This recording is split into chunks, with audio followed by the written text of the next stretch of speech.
আগের মতোই ঢাকা সিটিতে ব্যাটারি চালিত ৩ চাকার যান চলাচল করতে পারবে বলে জানিয়েছেন আওয়ামী লীগের সাধারণ সম্পাদক ওবায়দুল কাদের। তবে দেশের ২২টি মহাসড়কে ব্যাটারি চালিত রিকশা বন্ধ থাকবে। প্রধানমন্ত্রী শেখ হাসিনার নির্দেশে এসব সিদ্ধান্ত নেওয়া হয় বলে জানান তিনি। ওলামা লীগের এক আলোচনায় তিনি একথা জানান। তামজিদ সুমনের রিপোর্ট।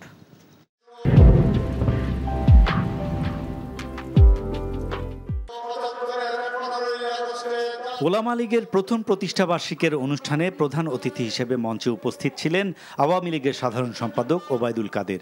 এ সময় কাদের বলেন, আওয়ামী লীগের সঙ্গে কাজ করতে হলে ওলামা লীগকে জাতির পিতার আদর্শ মেনে চলতে হবে। এক প্রশ্নের জবাবে আওয়ামী লীগ সাধারণ সম্পাদক বলেন, দুর্মূল্যের বাজারের নিম্ন আয়ের মানুষের কথা বিবেচনা করে ঢাকায় ব্যাটারি চালিত রিকশা চালু রাখার অনুমতি দিয়েছেন প্রধানমন্ত্রী। শেখ হাসিনা সিটি এলাকা ব্যাটারি চালিত গাড়ি চালু রাখা তিনি নির্দেশ।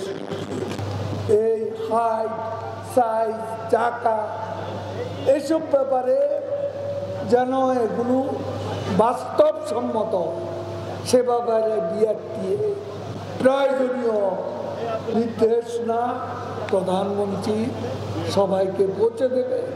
বিএনপির নেতাকর্মীদের গ্রেপ্তার প্রসঙ্গে কাদের বলেন, কোনো নেতাকর্মীকে দলীয় বিবেচনায় নয়, অপরাধী হিসেবে গ্রেফতার করা হয়েছে।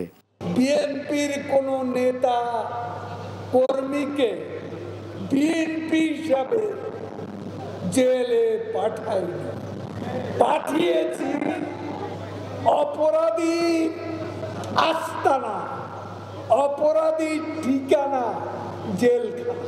ওলামা লীগের নেতাদের উদ্দেশ্যে আওয়ামী লীগ সাধারণ সম্পাদক বলেন, শৃঙ্খলা ভঙ্গ করে কেউ দল বিরোধী কোনো কাজ করলে শাস্তিমূলক ব্যবস্থা নেওয়া হবে। Tamjid Suman, NTV news, Dhaka.